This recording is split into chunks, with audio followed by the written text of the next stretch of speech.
எனது மதிப்பிற்கும் மரியாதைக்குரிய தமிழ் சான்றோர்களுக்கும் தலைநகர் தமிழ் சங்க நிர்வாகிகளுக்கும் தலைநகர் சமசங்கத்தின் அறக்கட்டளை நிர்வாகிகளுக்கும் என்னை 25 ஆண்டுகளுக்கு முன் தமிழ் சங்கத்தில் இணைத்த என் மதிப்பிற்குரிய அண்ணன் பாவலர் கணபதி ஐயா அவர்களுக்கும்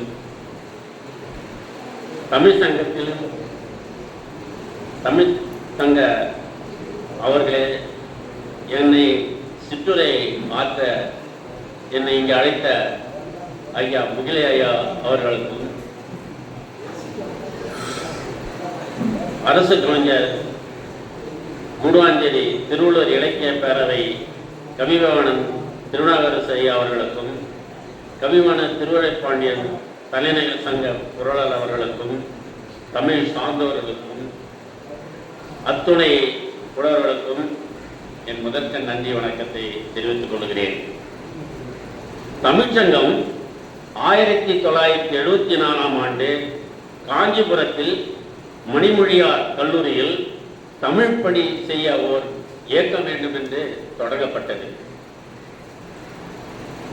அதன் பின் 1978இல் சென்னை தேனாம்பேட்டையில் வளர்கலை மன்றம் என்று தொடங்கப்பட்டது.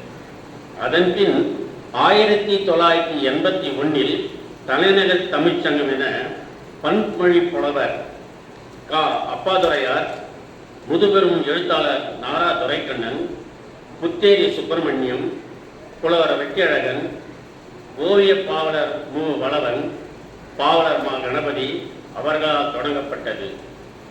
23/3/2023இல் வண்டலூரில் ஓட்டேரியில் மகாலட்சுமி நகரில் புலவர் தா சுந்தரராஜன், பாவலர் மா கணபதி, பேராசிரியர் முகிலை ராஜபாண்டியன் உள்பட 61 அறக்கட்டளை உறுப்பினர்களால் அறக்கட்டளை உருவாக்கப்பட்டது. இன்று வரை அது சிறப்பாக நடந்து கொண்டிருக்கிறது. இதற்கு சான்று திருவூர் சிலையில் கீழே பதிக்கப்பட்ட கல்வெட்டில் பார்த்தால் 50வது வரிசையிலே மகேஷ் கண்ணன் என்ற அறக்கட்டளையுடைய அங்கத்தினராக நான் பதிப்பதிவு பெருமை மதிப்புக்குரிய அண்ணன் பாவலை சார்ந்துதான். 12/10/2025 அன்று பாவலர் மா கணபதியும் கவிஞர் தட்சிணாமூர்த்தியும் புலவர் சுந்தரராஜனுடைய நினைவஞ்சலிக்காக கன்னியாகுமரி சென்றோம். அதிகாலை 5:30 மணிக்கு ரயில் வண்டி சென்று கன்னியாகுமரியில் இறங்கினோம். எங்களை தாயுள்ளத்தோடு 5:30 மணி அளவில் செம்மொழி புலவர் முகிலை ஐயா அவர்கள் அழைத்து சென்று அந்த கடற்கரையினுடைய சூரிய உதயத்தையும் திருவருள் சிலையையும் விவேகானந்தர் சிலையையும் காண்பித்து அவர் இல்லத்திற்கு அழைத்து சென்றார்கள். அவருடைய காரிலே நாங்கள் சென்றோம். அங்கு ஐயா அவர்களும் ஐயாவுடைய துணையர் அம்மா அவர்களும் எங்களுக்கு அளித்த சுற்றுண்டி நான் இதுவரையிலும் உண்டதே இல்லை. அப்படி ஒரு சுற்றுண்டி அம்மா அவர்களும் ஐயா அவர்களும் தாய் உள்ளத்தோடு எங்களுடைய பக்கத்தில் அமர்ந்து பரிமாறினார்கள். இது என்றென்றும் நான் மறைவேன். அது எப்படிப்பட்ட சுற்றி தெரியுமா? தேனும் தினையும் கலந்த உப்புமா, அத்துடன் பனைவெல்லத்தால் செய்த இனிப்பு, கருப்பட்டி காப்பி, ஏந்திரப்பழ அப்பளம், அறுசுவை உணவையும் ஐயாவும் அம்மாவும் என்கிட்ட பக்கத்தில் உட்கார்ந்து கொடுத்த நிகழ்ச்சி நான் இந்த அளவு மறைக்கவே மாட்டேன். அவர்களுக்கு ஒரு பாராட்டு கொடுத்துடலாம். ஏன்னா சென்னையில் உள்ள அத்தனை ஸ்டார் ஹோட்டலிலும் நானும் பாவலர் ஐயா அவர்களும் உண்டு இருக்கிறோம்.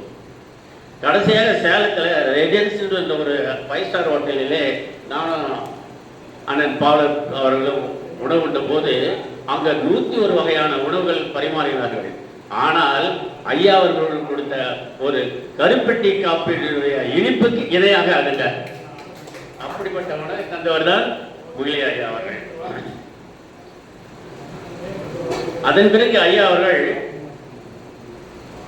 குருமகா சன்னிதானம் அடிகளார் ஐயா வைகுண்ட சுவாமியின் 6வது தலைமுறை பால பிரஜாபதி அடிகளாரின் பிறந்த ஊருக்கு அவருடைய பிருந்தாவனத்துக்கு அழைத்து சென்றார். பண்டைய காலத்து இசைக்கருவிகள், அங்கே பார்த்த காட்சிகள், பண்டைய காலத்து நாணயங்கள், பண்டைய காலத்து விளக்குகள், பண்டைய காலத்தில் உடைகள், அதை காமித்துவிட்டு அதற்கு அடுத்தாற்போல் தீண்டாமையை அகற்ற வேண்டும் என்பதற்காக அங்கு ஒரு கிணறு இருக்கிறது. அந்த கிணற்றில் உள்ள நீரை அனைவரும் ஒன்றாக எடுத்து குளிக்க செய்த வைத்த பெருமை முகிலையாரை சார்ந்ததுதான். எங்களையும் அதிலே ஈடுபடுத்தினார். அதன் பின் ஐயா வைகுண்ட சுவாமிகளை தரிசனம் செய்து சுந்தரராஜன் ஊரான திசையான்வினை சென்று சுந்தரராஜன் நினைவிடத்தில் அவருடைய கல்லறைக்கு அஞ்சலி செலுத்த வைத்து எங்களை பெருமைப்படுத்திய ஐயா தான் முகிலையார் அவர்கள். அது மறக்க முடியாதுங்க. அந்த கல்லறைக்கு போகும்போது நாங்கள் பட்ட சிரமம் எங்களுக்கு, நாங்கள் தனியாக போயிருந்தா எங்களால் போயே இருக்க முடியாது. நான் பாவலர் கணபதி தட்சிணாமூர்த்தியார்கள். ஆனால் ஐயா முகிலையார் தான் எங்களோடு வந்து அத்தனை செயல்களும் செய்து எங்கள் மகிழ்வித்தார்கள். ஐயாவின் திருக்குறள் தேசிய நூல் 49 தொடர் சொற்பொழிவு இன்று அவர் செய்ய இருக்கின்றார். வள்ளுவன் தன்னை உலகனுக்கே தந்து வான்புள் கொண்ட தமிழ்நாடு என தேசிய மகா கவிஞர் பாரதியார் பொழுது பாடினார். திருக்குறள் என்னும் நூல் உலகத்திற்கு உரியது. அதனால்தான் திருக்குறளை உலக பொதுமறை என்று அழைக்கிறார்கள். நாடு, மொழி, மதம், ஜாதிகளை கடந்து அத்தனை மக்களுக்கான கருத்துக்களையும் போதித்த ஒரே நூல் திருக்குறளாகும். அறம், பொருள், இன்பம் என்ற முப்பால்களை கொண்ட இந்நூல் 1330 பாடல்கள், 133 அதிகாரங்களை கொண்டது. ஒவ்வொரு அதிகாரத்திலும் 10 குறட்பாக்கள் உள்ளன. ஒவ்வொரு குறளும் 2 அடிகள், 7 சீர்களையும் மட்டுமே கொண்டது. திருக்குறள் எழுதிய திருவள்ளுவர் தன்னை பற்றியோ தனது குடும்பத்தை பற்றியோ எந்த குறிப்பிலும் குறிப்பிடவில்லை. அதேபோல் தனது தாய்நாடு, தாய்மொழி பற்றியும் குறிப்பிடாமல் பொதுவாகவே எழுதியுள்ளார். திருக்குறள் உலகிலேயே தத்துவங்களையும் வாழ்வில் உண்மைகளையும் கூறியுள்ளது. உலகத்தில் 60க்கும் மேற்பட்ட மொழிகளில் திருக்குறள் மொழிபெயர்க்கப்பட்டது. 28 இந்திய மொழிகளிலும் 35 உலக மொழிகளிலும் மொழிபெயர்க்கப்பட்டுள்ளது. ஐக்கிய நாடுகள் சபையின் அங்கீகாரம் பெற்ற 193 நாடுகள் அதிகார மொழிகளில் திருக்குறளை மொழிபெயர்க்க தமிழ்நாடு அரசு முயற்சி செய்து கொண்டிருக்கிறது. புகழ்பெற்ற ரஷ்ய எழுத்தாளர் எழுதிய போரும் அமைதியும் என்ற நாவலை தென்னாப்பிரிக்காவில் வழக்கறிஞராக பணியாற்றி கொண்டிருந்த மகாத்மா காந்தி அவர் படிக்கும்படி செய்தார். மாபெரும் வரலாற்று சிறப்புமிக்க இந்நூலை காந்தியடிகள் படித்து பெரிதும் கொண்டார். அக்காலகட்டத்தில் மகாத்மா காந்தி அவர்கள் எழுத்தாளர் லியோ டால்ஸ்டாய் அவர்களுடன் கடித தொடர்பு கொண்டிருந்தார்.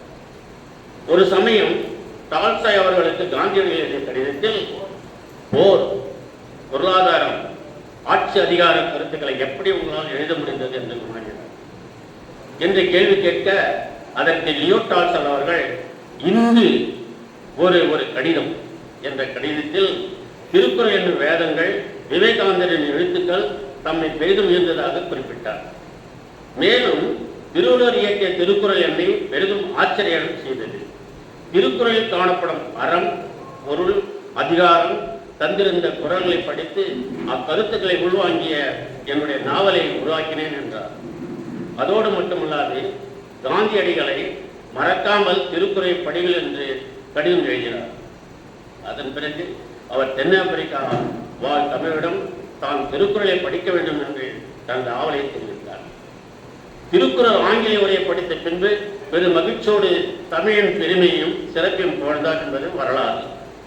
ஆக மகாத்மா என்ற மாபெரும் அறிஞரை உருவாக்கியது திருக்குறள் என்பது அவருடைய கட்டுரையில் அறியப்படுகிறது. இதுதான் உலக பொதுமறை திருக்குறள் என்பதினம் அறிவு. 100க்கும் மேற்பட்ட அயல்நாட்டு பல்கலைக்கழகங்களில் திருக்குறள் ஆராய்ச்சி மாணவர்கள் உருவாக்கியது. புது மொழிகளில் புது பெயர்கள் பெயர்த்தெடுக்கப்பட்டுள்ளன. தமிழுக்காக, தமிழ் இனத்திற்காக தொடர்ந்து செயலாற்றி கொண்டிருக்கும் ஐயா அவர்களுக்கு நெஞ்சார்ந்த வணக்கத்தை உங்கள் முன் நாம் சமர்ப்பிக்கிறேன். அதோடு இந்த பகுதியில் நான் 40 ஆண்டு காலம் வசித்திருக்கிறேன். என்னோடு வசித்தவர்களிலே செங்குட்டன் என்ற ஆய்வாளர் இங்கே வந்திருக்கிறார். இவருடைய தந்தையார் 35 ஆண்டு காலம் பிடி மாஸ்டராக இருந்தவர். அவர் நான் 15 ஆண்டு காலம் இங்கே தலைவராக, ஆலயப்படி தலைவராக இருப்பதற்கு வழிகாட்டில கிருஷ்ணமூர்த்தி பிடி மாஸ்டர் என்றால் இந்த பகுதியில் உள்ள 10 தெருக்களும் கிட்டத்தட்ட 11,000 மக்கள் வசிக்கின்ற இந்த ஊர் அவருக்கு கட்டுப்பட்டது என்பதை தெரிவித்துக் கொண்டு அவருக்கு ஒரு பெரிய பெரிய பாராட்டுக்களை கிடைக்கிறேன். நன்றி, வணக்கம்.